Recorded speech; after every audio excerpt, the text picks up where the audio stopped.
Thank you. I feel like is this on? Is it on? Good. Yeah, there we are. All right. Thank you all so much. All right, Friday afternoon. I feel like we've collectively have our work cut out for us right now.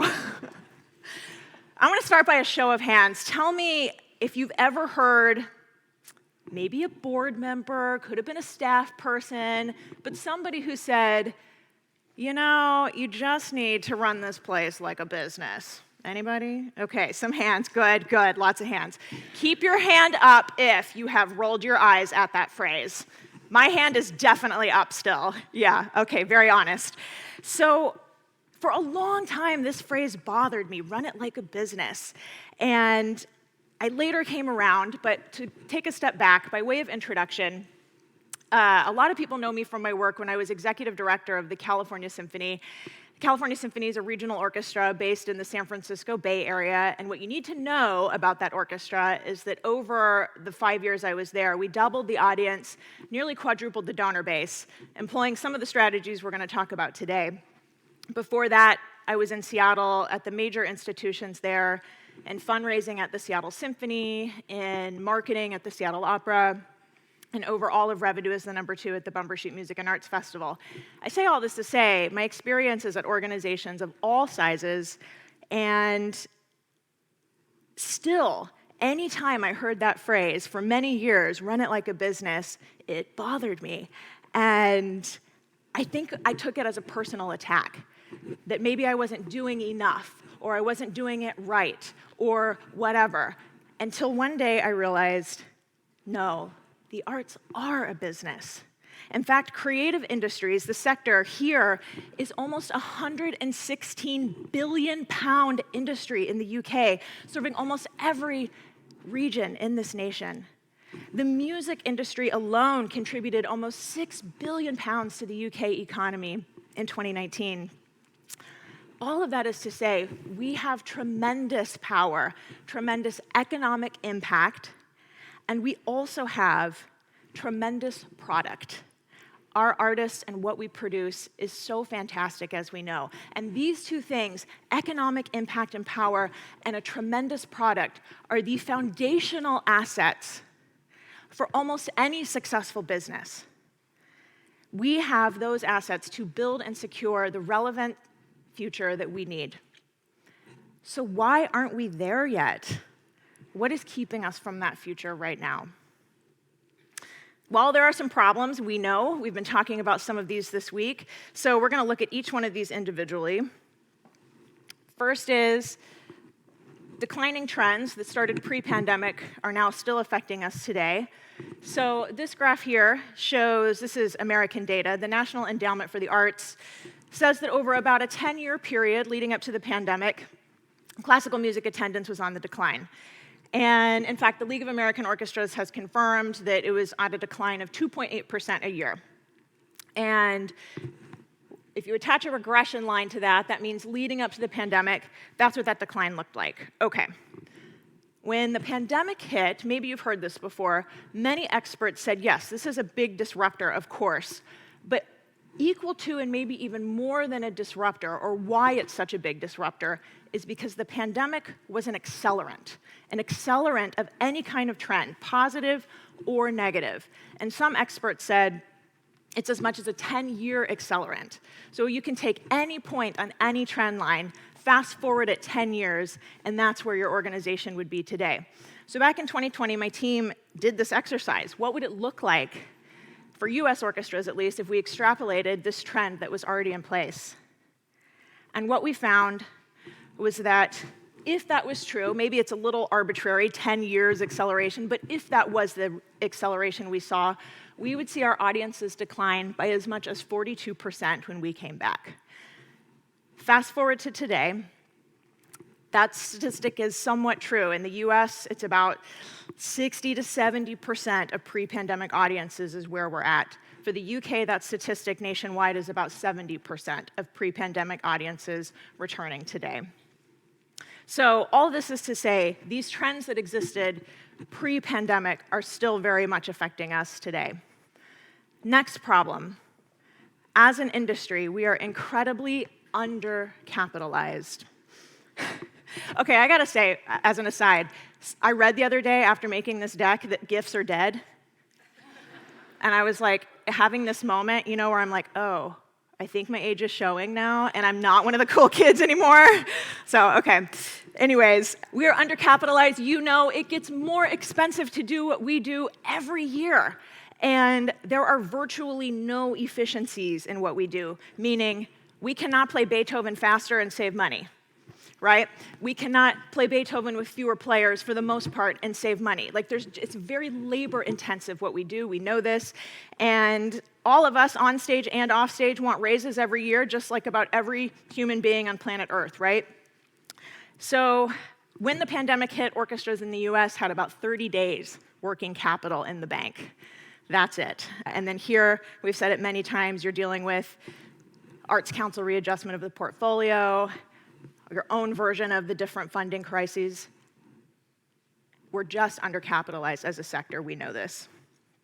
The third reason or third problem out of 4, our value proposition has decreased. What do I mean by that?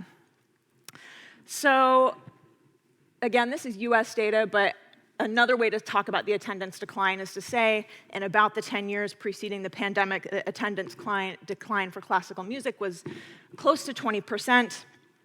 And during about that same time period, subscription prices rose by 31%. Again, this is US data. You'll know if this plays out for your institutions or not. Single ticket prices, by comparison, were up by 50% over the decade before the pandemic. Now, what's so interesting about this is that the consumer price index only up by 24% during that same time. So another way to say this is it has gotten much more expensive for the consumer to consume our product for an experience that's basically unchanged. The value proposition has declined, has decreased. Okay. Fourth and final problem. We've talked about this many times already this week. Systemic discrimination, racism, and oppression in our industry, even when unintentional. This graphic represents the concert hall. Again, US data. You can tell me how this compares here. But we know from the National Endowment for the Arts that our concert halls are 83% white. Those are the black icons. The pink icons represent everybody else. By comparison, the latest United States Census data says that the country is only 62% white. Our concert halls already are over-indexing on white audiences. We know this. This has been said so many times already this week. But here's the real kicker. The projection is by 2045, the United States will be a minority white country. So what this is to say is that as the world around us becomes increasingly diverse, yes, there is a moral imperative to do this work. We've said that already so many times. But the business case for this work is we are leaving money on the table. And in fact, there is a wide swath of audiences available to us that we've not invited because we're not fully reflective of that world. Okay, so if those are our problems and we know our problems, why though? Why are these problems happening? Well, 4 reasons why. The first is changing consumer behavior. So today, in 2023, consumers want to learn, not be sold to. This is a big shift. Brands must meet or match consumer values. We're going to talk a lot more about that later in this talk. Consumers want more control in their own taste making. This definitely affects our subscription models. All of this is to say, loyalty is harder to achieve for all of us, for all of our organizations. Harder, not impossible, but harder. Another reason why this is happening is that we have valued product over end user. What do I mean by that? We have said, in other words, that artistic quality is the singular highest goal at the neglect, even if unintentionally, of the rest of the experience for the most part. Like literally, this is in our mission statements, to produce the highest artistic quality possible. And that's not bad in and of itself. I'm saying that We've neglected the rest of the experience as a result of that. So we have said, we have overly focused on programming is where I'm going with this. So we've said, if we want more millennials in the concert hall, we need to do more movie concerts. Or if we want more diverse audiences, we need to program culturally specific pieces. That's not bad. Hear me again. This is not bad. It's not complete, is what I'm trying to say. We've overly focused on programming as a solution, and yet the problems persist. That's how we know this is not complete. So, yet another way to say this is from Alex Lang. He's principal clarinet of the Phoenix Symphony. And he said, we've kind of said it in these words. We've said, you need our art in your life, instead of, no, we need you for our art to exist. We have valued the product over the end user. Another reason why these problems persist is a scarcity mindset. We go to the bargaining table and think there's a winner and a loser, rather than thinking, no, that pie can get bigger for all of us. It's hard, but we can do it. It can get bigger for all of us. We already said it gets more expensive every year to do what we do. That's a fact. And we think, therefore, we need to cut expenses in order to balance the budget instead of investing in the growth that we need. So we're going to talk more about that too. But for now, the last reason why these things are happening, why these problems are happening, this is painting with a very broad brush, but we tend to have a fairly insular approach as an industry. We tend to ignore vast bodies of research, case studies, data available to us from inside and outside the arts. And maybe this is stating the obvious, but all of these things are very bad for business. And this talk is the opposite of that. We are going to talk about solutions, looking again inside and outside the industry for business strategies that we can apply to our work here. I'm not here for doom and gloom. You heard me say already, we have tremendous power, a tremendous product to build the relevance and revenue that we need. So let's talk about how to get there. We're going to spend the rest of the time looking at some of these business strategies. So altogether, I believe there are 10 different strategies in all from the business world that we can adopt and emulate and employ. Now, no organization has to do all of these at once. We are definitely here for a marathon, not a sprint. And in fact, today we're only going to look at 3 of these. So if you're wondering how long is this talk going to be, don't worry. Only going to look at 3. Okay, so at the very end, I'll tell you how you can get the other 7 if you want.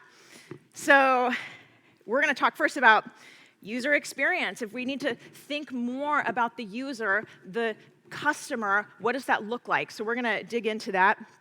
Then we're going to talk about digital content. I still get so many questions today. We became so proficient at streaming, Aubrey, but now what? Or how do we deploy digital assets in a way that benefits our bottom line? So we're going to talk about digital content as a strategy to drive in-person attendance. And then lastly, we're going to talk about advocacy. I said we would talk more about values. We're going to get into it. So that's the agenda for the rest of our time. So first off, prioritizing the user experience. So why does prioritizing the customer experience, the audience experience matter? The answer is because our databases look like icebergs. I call this the iceberg predicament. So what do we know about an iceberg? Like, what's the fundamental premise of an iceberg? Somebody shout it out. Yeah, cold, good. Another fundamental premise of an iceberg. Yes, most of it is underwater. Okay, that is what our databases look like. So the iceberg predicament, if you're not sure if these numbers match your own organization, you can run them. So this is sort of an average, what I've seen with the different organizations I've worked with. But we have a small group of patrons above water, active accounts, and then a large mass of patrons below the surface, inactive accounts, cold, very cold, dead in the water to us. So to put some numbers to it, current donors, around 4%. That might be less here since there's probably fewer individual donors. I don't know, I'm speculating, but okay, they're still active. Another 6% or so first-time buyers in a year, audiences coming to us literally for the first time. And about 7% is sort of everyone else who's an active account, meaning in the last, usually about 3 years, they've had some activity, subscription, regular ticket buyer, that kind of thing. Everybody else in our database is inactive, cold, underwater, of no use to us. So what's important, though, is not just this big mass underwater. It's the rate at which patrons are going there. So for donors, in the US at least, the statistic is that up to 80% of new donors don't renew, go underwater cold to us. Up to 90% of first-time attendees, same thing, 90%, up to that many, do not ever come back, go straight underwater, cold, dead to us. And first-year subscribers, the statistic is about half, about 50%, do not renew, have no more activity, go straight to inactive, cold, dead in the water. Okay, we've said it already, loyalty is harder to achieve. That is what this is exemplifying for us, the rate at which they're going under. So another way to say this is we have extracted more money from fewer people. That iceberg is going to sink our ships, y'all. Titanic joke, had to do it. Okay. Here's a business that had a similar problem. Duolingo. Has anybody used Duolingo or maybe used in the past or now? A lot of people. Great. What language are you learning? I'm just curious. Shout it out. What else? A lot of French. What else? Portuguese. Yeah. Who else? I heard others. Spanish. Good, good, good. I was studying Italian recently. Okay, good. The reason why there's so many hands up on this is because Duolingo is the most popular language learning app in the world. Duolingo has 500 million users, 500 million customers. Wouldn't that be nice? And those customers are from literally every single country in the world. It is the most downloaded education app in the App Store, iPhone and Android. Yet, Duolingo had an iceberg problem too.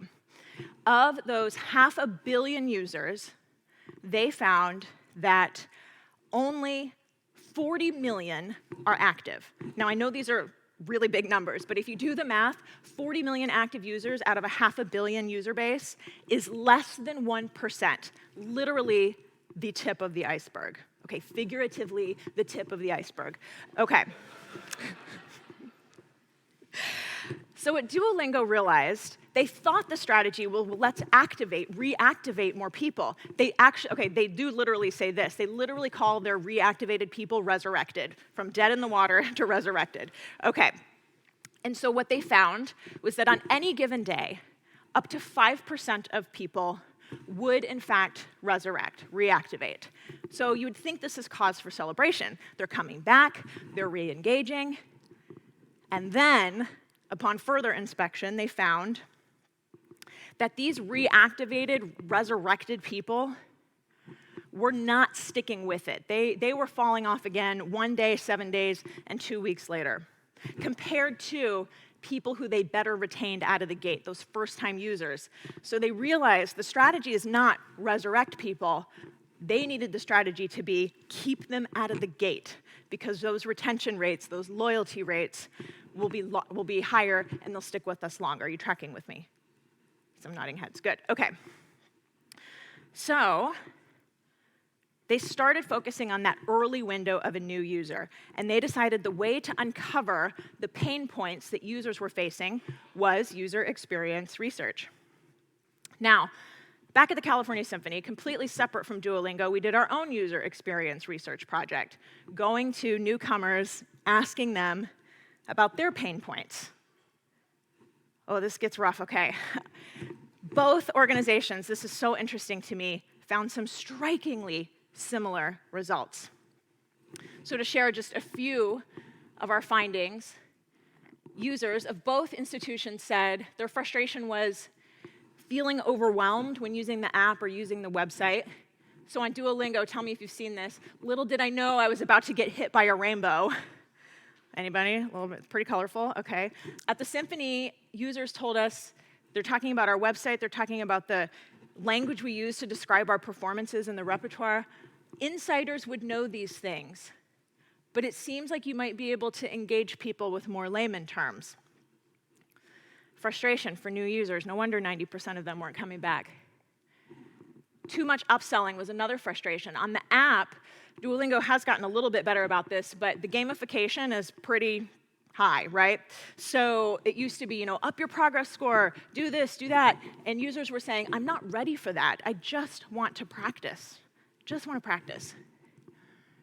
At the Symphony, they said the upselling is also too much. You are sending way too many follow-up solicitations to buy more tickets, to subscribe, to make a donation. It is a bombardment of information, and we don't like it. It's a turnoff. Okay? Last one I'll share with you, mild shaming. Duolingo has done away with this since getting this feedback, but the app load screen used to say, 15 minutes a day can teach you a foreign language. What will 15 minutes of social media do? Yeah, users did not like that. So, okay, at the Symphony, they said, when I get shushed because I applaud at the wrong time, I don't like that either. And I remember I was sharing this with somebody not too long ago. They said, Aubrey, that's not mild shaming. That's just shaming. They're not wrong. So I'm not here to debate when to applaud. What I'm saying is that the expectation was a mismatch, and we weren't setting expectations very well. So both of these organizations made some big changes in response to the feedback that we heard, they heard. I don't have time to get into this today, but I now call this the 3 F's of the customer experience. We want to have a newcomer focus on the website, have newcomer-facing marketing, drop the jargon and the technical language, that sort of thing, and be newcomer-friendly in the venue. So again, I'll tell you later where you can get more on all of this if you'd like, but for now, some results.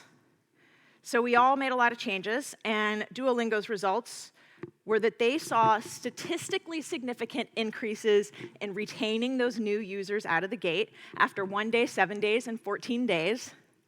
And at the California Symphony, our first-timer retention increased to about 30%. So if the industry average is that 90% are not coming back, we were able to get that retention rate to about 30% for any concert in the season. About 30% of those newcomers would reliably come back within 12 months of their first visit. That was a lot of extra cash to the bottom line, I gotta say. All of this is to say that when we prioritize the customer experience, listen to what they have to say, and then make some changes based on the feedback, it works. It works. All right. User experience. Let's move on. Talk about digital content. So the second strategy we're going to talk about today is how digital drives the in-person or analog experience.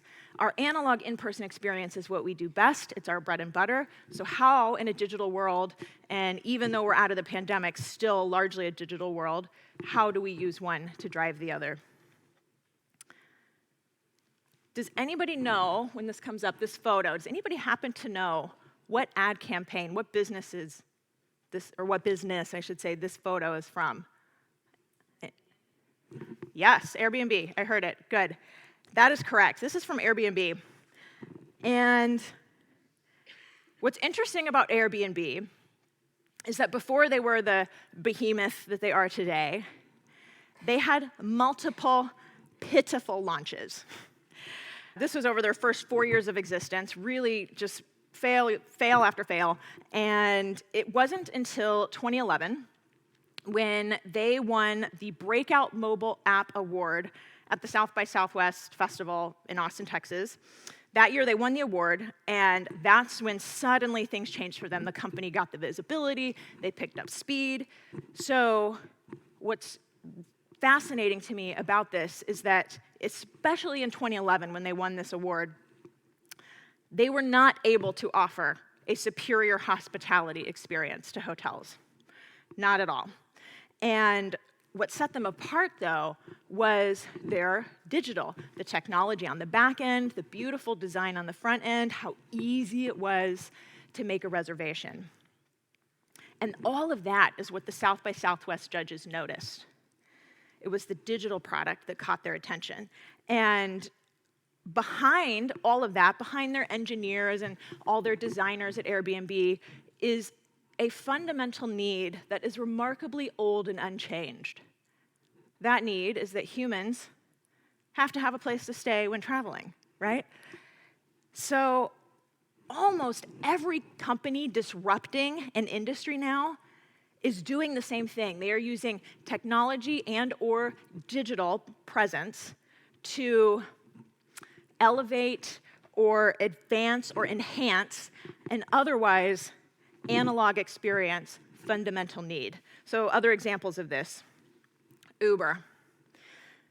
They use digital to enhance ride-hailing, okay? Another example, Insurify. If you haven't heard of them, they help you shop around for insurance. They're using their digital product to really help consumers evaluate their options. Ellevest is doing the same thing with investing. They're definitely not the only one. All kinds of fintech right now, this is what they're doing, using digital and technology to help us manage our money and our wealth better. That's what fintech is. Redfin's doing this for real estate. One Medical is doing this for healthcare. The list goes on and on. So this idea of digital driving analog is not new within the last decade or so, right? But not new as in like pandemic new. Okay, so let's talk about streaming specifically a little bit. Any Fleabag fans? Oh yeah, good. Okay, so the purpose of streaming is not to generate revenue. I know that can be hard to hear because it is so expensive to offer a streaming product. So the purpose of streaming, though, is to generate brand engagement, keeping those people above water on the iceberg. Another way to say that is we want to establish value. We said the value proposition of what we offer is changing. Digital and streaming definitely helps change the value proposition. It adds value, adds interest and intrigue. So this quote here is from Scott Galloway. He's a professor at the NYU Stern School of Business, and he says it this way when talking about Amazon streaming. He says, loving Fleabag means you are more likely to buy your next toaster from Amazon over Target or Williams-Sonoma. And this exact strategy and reasoning is why all kinds of other companies, all these other tech companies, are getting into streaming. Using digital to drive the analog product. So, for example, Disney. Disney has the parks, Disney has the box office. Disney has publicly said, I don't know if you've seen these headlines, they're not making the money they want to make on streaming, so they're faced with the same challenge, but the strategy is there. How do we get more people to engage with us in our analog offerings? Apple, same thing. Apple TV Plus is because they want you to buy more MacBooks, AirPods, watches, phones. Streaming drives analog. And I think there's one company in particular that really nails this strategy in many different ways, not just their streaming product. And they not only have a great digital experience, but similar to us, have a very expensive, in fact, their product is even more expensive in terms of their analog offering. And yet, I think in many ways we can model after them. That company is Peloton. Are there any Peloton fans? Yes, good, proud, I like it, good. Me too. Okay, wait, stop. Who's your favorite instructor? I just need to know. Yes, love Ally Love. Okay, anybody else just need to give a shout out to their favorite? Tunde, oh my gosh, I love it. Okay, this makes me so happy. Shout out to my favorite UK instructors, Leanne Hainsby, Bex Gentry, love them. Okay, I digress. So, let's talk about what Peloton does and how orchestras can learn from it. And even if you're not a Peloton user, that's okay. We're going to talk about that too. So first thing, Peloton has incredible talent, just like us. Fantastic instructors. That's why I nerd out over who's everybody's favorite instructor. Their talent is so great. Our talent is so great. We know that. Peloton also has very high quality production value. Their studio game is down. They've got the moving cameras, great lighting design, even wardrobe, like spandex wardrobe for their instructors. It's really all very much a production. And I will say it obviously is cheaper to stream one person on a bike than it is to stream 80 people on stage. I definitely know that. But they've really gotten it down to science/art, what they do with their streaming game. In addition to the streaming, they have very accessible digital content. So here's where the non-Peloton fans, non-Peloton owners come in. You do not have to own an expensive bike or treadmill to access their content.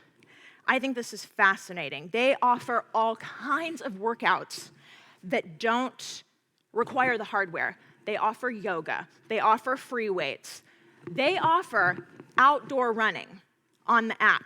They sell a treadmill, and they offer outdoor running on the app. This blew my mind when I first learned this. So here's why.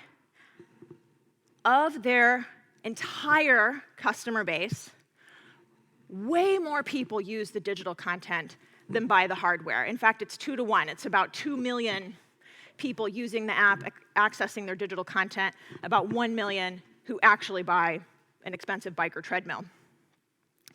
Once somebody purchases the hardware and makes the leap, their renewal rates are 90% or higher after a year. You heard me say, we've got 90% of newcomers not coming back, 50% of first-year subscribers not coming back. For them, 90% or more do. Now, also interesting, this digital revenue, even though it's twice the users, it's only about 25% of their revenue. Yet, it is funneling everybody who becomes an analog buyer. And that, even though it's a smaller group of people, is 75% of their revenue. Digital drives engagement, loyalty, and sales. So they didn't stop there, though. They offer additional digital options, even if you don't want to download the app or deal with any of that. They have some YouTube videos with celebrities. It's Ashton Kutcher training for the marathon, Joe Jonas on the treadmill, that kind of thing.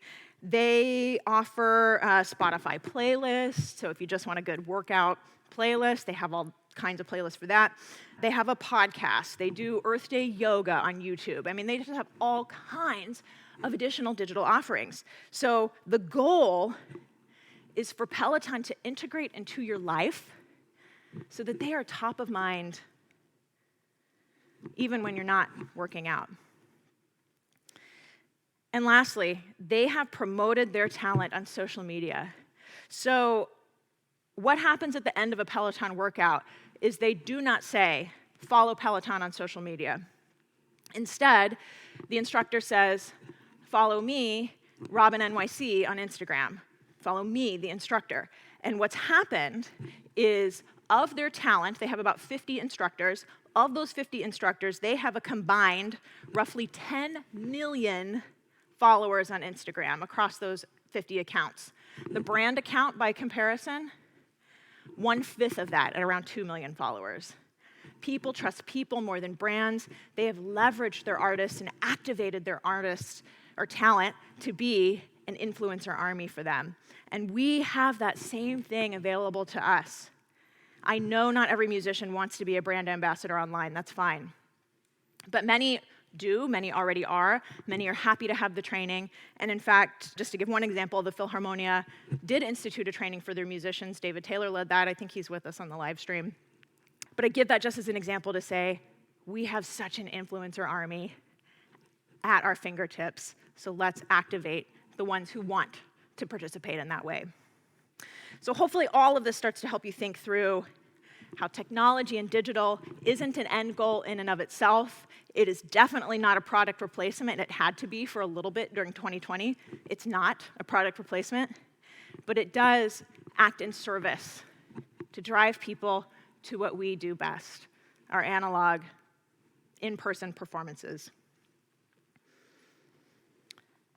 All right, third area of strategy we're going to talk about today. Advocacy. So advocacy is a pretty broad term. It can mean a lot of different things. People sometimes get confused about the word. So just to define it a little bit, it really is more of an umbrella term. Advocacy can be lobbying, very politically action-oriented, but it also could be, in its simplest, most broadest form, just taking action on our values. That could be anything from sending out a press release, trying to pitch a story. It could be having a voter registration table in the lobby. That's more on the political side, obviously. But there's a whole range of how we can take action on behalf of our values is the point. Now, why? Why should we do this? Because research says nonprofits who advocate, really in any sense of the word, nonprofits who advocate outperform their peers who don't. So the research says taking a stand for our values works. So there's 3 more reasons why advocacy is an effective tool, and then we're done. The first is consumers want it. Going back to the customer, Accenture did a big survey of about 30,000 people globally, and they concluded from that survey that nearly 2/3 of all consumers said they want brands to stand for something. Edelman did a similar survey, and they found that 7 out of 10 high-income consumers, we love high-income consumers, 7 out of 10 high-income consumers identify as belief-driven buyers. That's up from 5 out of 10 just the year prior. Consumers want it. Now, Unilever figured this out, and they started employing this strategy firsthand. So Unilever has a massive portfolio of brands, and they found that the brands in their portfolio that focus on sustainable living are growing 50% faster than the brands that are just sort of their same marketing, same way they've always done it. And in fact, these brands that are focused on sustainable living, not only are they growing 50% faster than their other brands, they are delivering more than 60% of the company's growth. Okay. Unilever's no fool. They're now going all in on this. So sustainable living as a value or a purpose is on their homepage now. And I'll just say they do switch up their homepage regularly, so it doesn't always look the same. But every time I visited that website in the last several months, it's some version of sustainable, green, anything related to that value. It is almost never a product on the homepage. Almost never. So they're not selling a product. They're selling values as their message. And it's delivering growth and results for them. Okay, a second reason to advocate is that it's actually not that risky. I know we're all worried about getting canceled. It's not that risky, and the data supports that.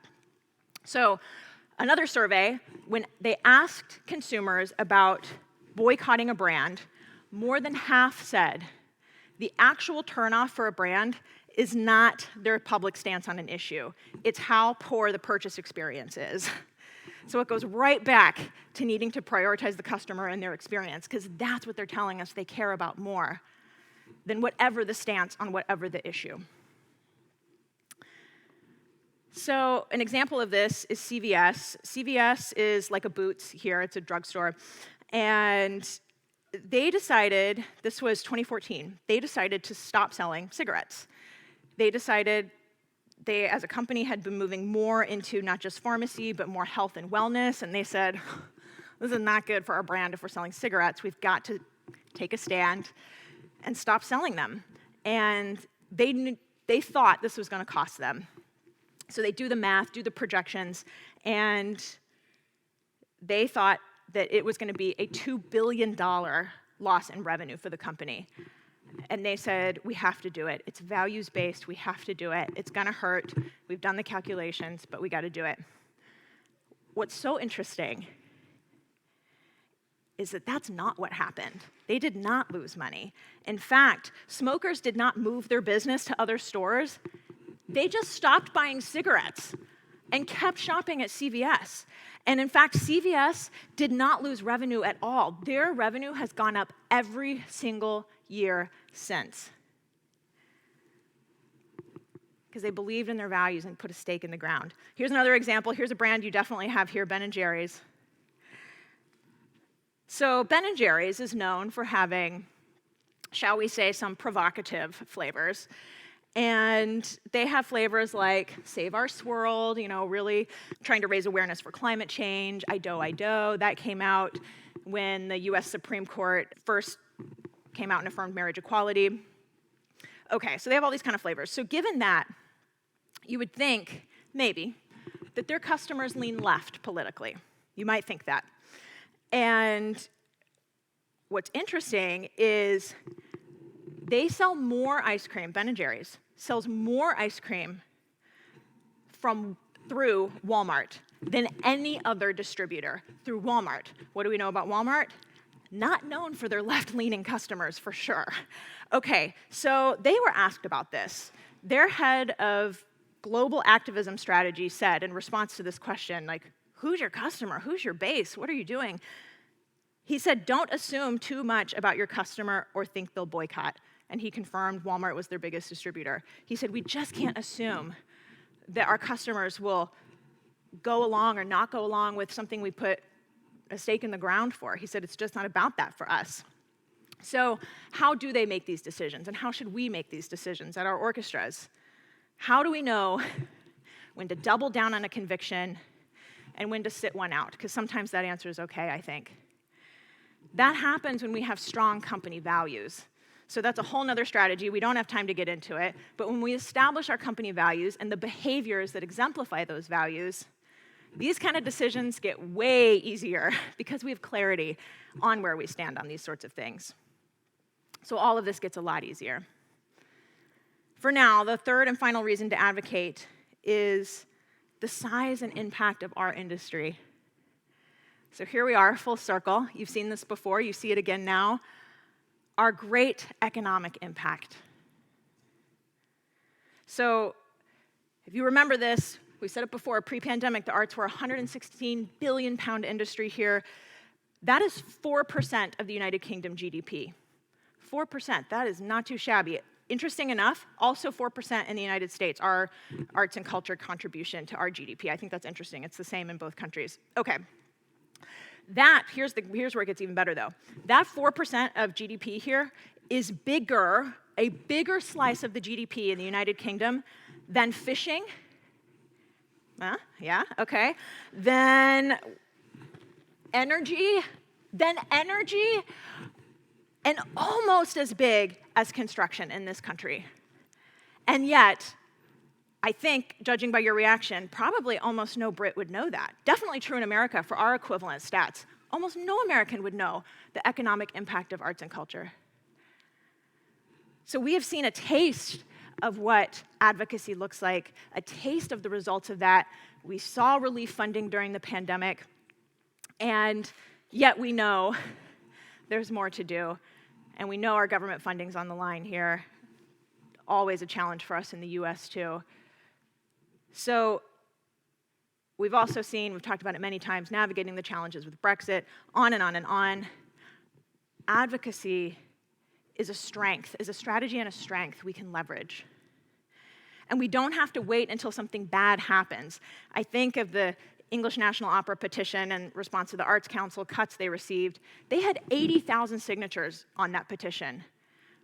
The base is ready to be activated. I'm not saying we need to have petitions when something doesn't go our way. I'm just saying that, let's activate that base before something goes wrong. They're there, and that is something we have in our corner, is an audience and base that is ready to be led by us when those values align. So, lastly, remember, art is historically a vehicle for statements. For hundreds of years, art has been a vehicle for statements, so we have that in our corner too. So call it advocacy, call it raising our voice. The data show that organizations that do this, for-profit and nonprofit, outperform. All right. Let's wrap it up. So there are a lot of things we can learn from other businesses. First of four is, it's not for-profit bad and nonprofit good. It's nonprofit is a tax status.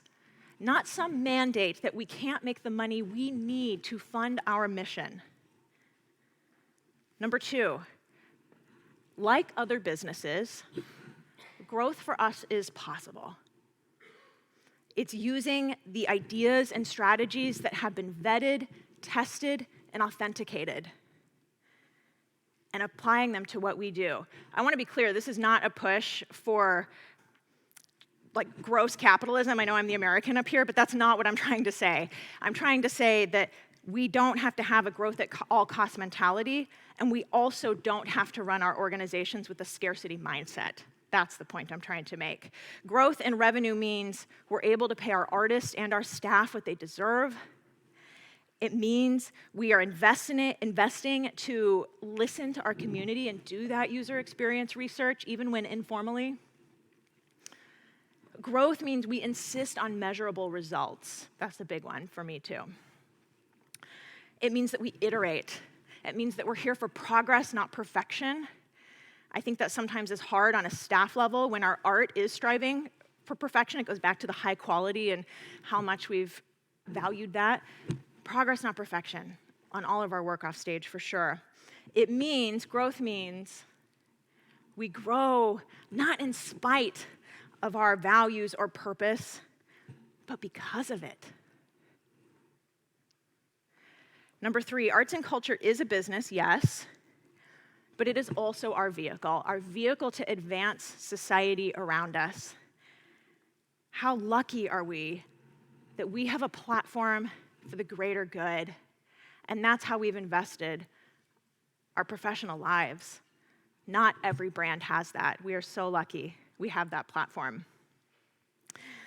And lastly, when we do these things, once again, there is tremendous power in what we do. We have power, ability, and opportunity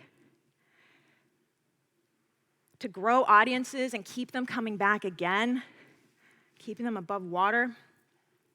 Power and opportunity to make our organizations more inclusive and reflective of the world around us. Power and opportunity to get younger attendees in the seats and on the donor rolls. All in order for arts and culture to flourish in the world ahead of us. If running it like a business means we have a multi-pronged strategic approach, clear, elevated goals and values from which we base our decisions and bring others along, and are dogmatic in our pursuit of those things, then I am here for it. That opportunity is before us now. Thank you.